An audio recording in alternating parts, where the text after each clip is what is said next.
guys, welcome back to the S.U.R.E Parenting Podcast, where every mom deserves to feel sure of her parenting.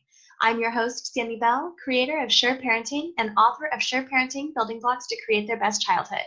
Here on the podcast, we address the issues that make moms question themselves or their kids, and we discuss creative solutions that meet the needs of each unique mother and child. Let's dive in.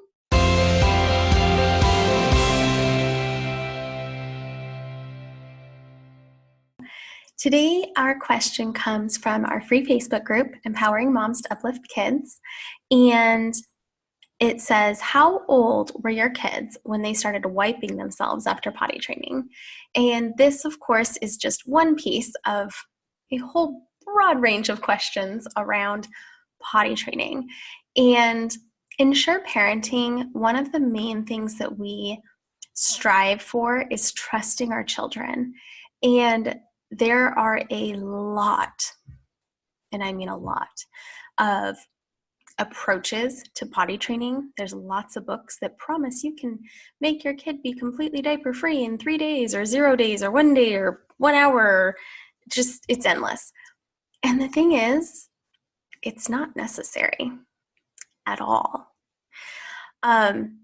So there are kind of a camp of people who believe in what's called elimination communication. And for those families, what works for them is they start to essentially practice using toilets from birth, from a couple months old, and it's a whole group.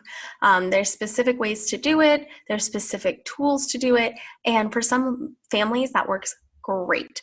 The argument being that you were born knowing how to go potty, right? You basically can eat and poop when you're born, just on your own. And so why train a kid to use diapers and then have to untrain them later? So that's kind of the premise of it. And it makes sense. And it's a lot of parent-intensive involvement. So if that works for you, awesome. That did not work for me, like at all. I knew about AC, and my first two, I just wasn't interested. With my third, I was interested, but also she was the third. I had 2 other kids I was homeschooling, and I decided that I would try once she was able to sit kind of independently, so I didn't just have to hold her on a toilet.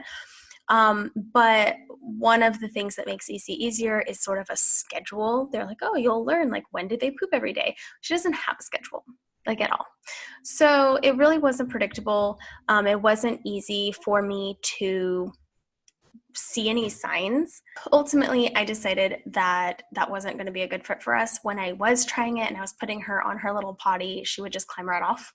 So she wasn't digging it. I wasn't really interested in obsessing over her bathroom habits. It was easier for all of us if she just used her diapers and then I changed them. That isn't how every parent feels, and that's okay because it's your family and you get to decide. But I have friends whose kids were completely potty trained at like 9 months old because they did AC and it worked great for them. So totally your choice. So that's kind of like the far of one end. On the other end is where I end up landing, and that is your kiddo will tell you when they're ready. They live in your house. They follow you to the bathroom, almost certainly. They know what a toilet is. They will use it when they're ready. With my oldest, I wanted to try all of the things, and nothing worked. Not one. So for him, he just wasn't ready. And I was concerned because I had the friend who did EC, so her kid was totally potty trained. And I had another friend whose young toddler was super interested in the potty. Granted, he had a lot of accidents. So it's not like he was fully potty trained without accidents, but he just was way more interested than my kid was. And both of those kids were younger than mine. So of course, comparisonitis sets in, and self-doubt, and those, oh man, am I doing enough? What if I'm wrong? All of that kind of stuff. And fortunately, my oldest is incredibly stubborn. So it didn't really matter what I wanted. He wasn't ready. It wasn't going to happen. And also, fortunately, we had a pediatric urologist who essentially told me, chill out, mom. Just stop. You're trying to push something way before he's ready. And he was 2.5. And the pediatric urologist said, stop stressing about it. Stop pushing it. Stop asking him. Stop trying to leave him naked all day. Like, just let him be. He'll do it when he's ready, probably around 3.5. And about 3.25, one day we ran out of diapers, and we went out to the garage to get more diapers, and that was the box that was completely empty. And I said, oh, we're out. And he went, oh no. And I said, what are we going to do? And he said, I don't know, go buy more. And I said, what if I didn't do that? Then what could we do? And he said, I guess I'd pee on the potty. And that was it. He was completely potty trained instantly. Never had an accident. He had a couple at night, way later when he was constipated, but he never had a daytime accident ever because he was ready. And once he was ready, it wasn't a training. It was just, he's ready. So he did it. This can get tricky when your kid's in a preschool that essentially won't let them follow their natural development. For one, that's a red flag. Might want to look at a different preschool. But, you can aim to teach them, a new skill before they're ready, but you have to be very careful with it. You never want to create a negative association with the potty. You never want to try to force them to use the toilet before they're ready. It can cause all kinds of issues. It can cause constipation. It can cause holding. It can cause anxiety. It can cause fear. It can cause them to end up holding, and then they have really painful BMs, bowel movements, and that leads them to hold again, and it can get really bad. So it's not worth it. If your kid is super excited and really wants to go potty, and it's super easy, you teach them how to do it, they want to do it, and you have no resistance, follow your kid, focus on the kid in front of you. But if you're like most parents who are pulling your hair out because potty training is so dang hard, then stop. It's that hard because they're not ready yet. My second ended up potty training closer to 4. And I was a little bit concerned because I was like, what on earth, right? But he got it.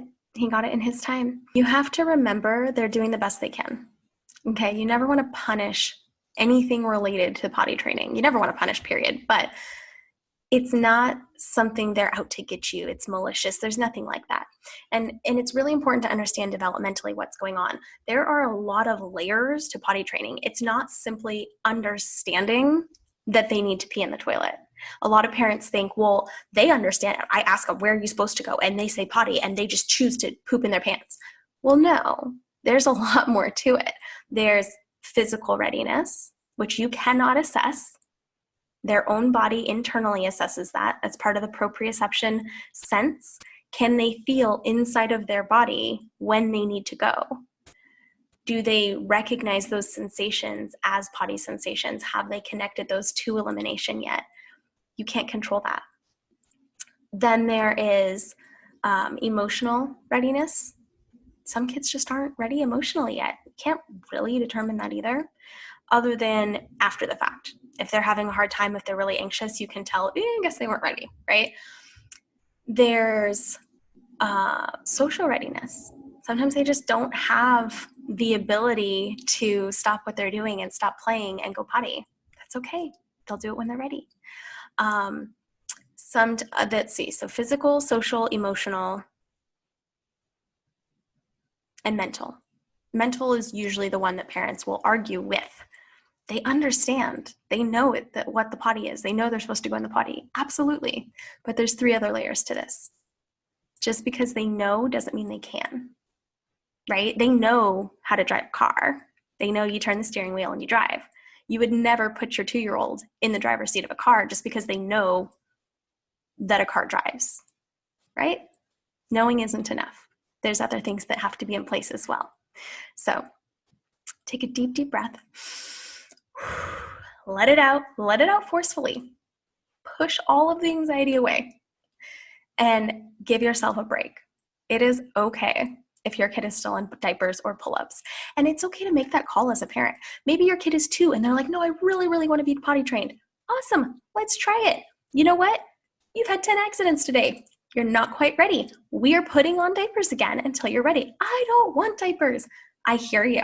Your body's not quite ready. We'll try again in a little while. I'm putting diapers on you because I don't want to go clean up pee every, half hour, right? They want to do it for the fun of it. They want to do it because it's exciting, but they really aren't ready. And it's okay if you recognize that as the parent. And it's okay to try and to change your mind. There's a lot of fear out there about consistency. Once you start, you can't stop. Baloney. Utter baloney. That's not real life. All the time we start things and we realize that wasn't what I thought it was going to be. I changed my mind. That's okay. You're allowed to do that. You're absolutely allowed to do that. So follow your kid's lead. If you want to try something, try it. Recognize the risks that you are taking. You want it to be incredibly positive. You want it to be child-led. You want it to be happy for everyone. You don't need to, give rewards and make a federal case about it, because that can actually have the opposite effect of making them uncomfortable. Like, dude, I just peed. I've been doing that since I was born. What is wrong with you people, right? Some kids enjoy that, but some don't. You are the expert at your own child, so you have to follow their lead and know what's going on for them, but really focus on them. Don't focus on society. Don't focus on the mommy blogs, including mine. Don't focus on the other kids at preschool. It doesn't matter. You were given your child to parent, not anyone else's. And you get to do what works for your family, not anyone else's. So if somebody is giving you a hard time, you can just say, look, he'll do it when he's ready. I promise he won't go to college in diapers, right? You can say something like, this is what works best for our family. We're trusting him. We trust him to let us know when he's ready. And most likely, the person who says whatever that is, that critical comment, they've never really considered it from that perspective, right? They're just being pushed as well by society and preschool and whatever. It's not a race. By the time they're 6 or 7, nobody's going to know who potty trained first. Nobody's going to care. It'll never come up again. And if it's not going to matter in 5 years, why does it matter now? Okay? So alleviate some of your stress, follow your child, do what works for you. Deal? All right. So back to the original question. After potty learning, a lot of kids struggle with wiping. For one, that proprioception, right? Where is your body in space? You can't see behind you.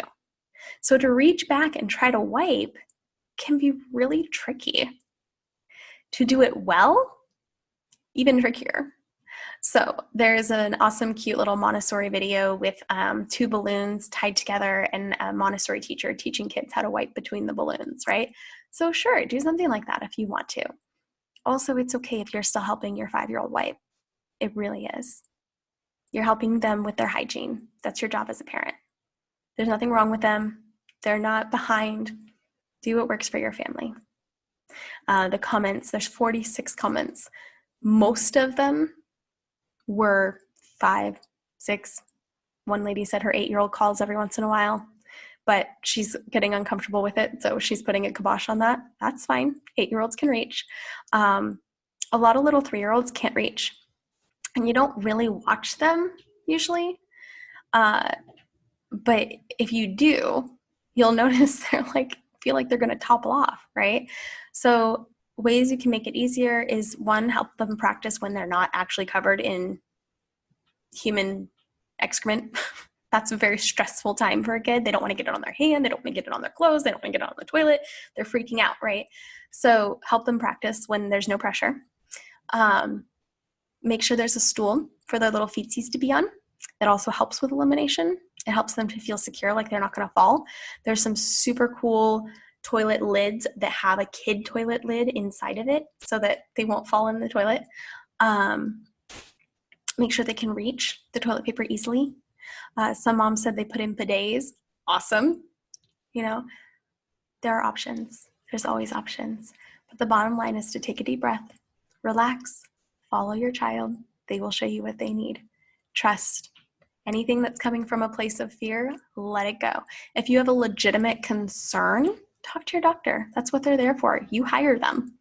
Use them for what they're there for. But beyond that, don't stress about it. They will figure it out. You will not have to change diapers forever.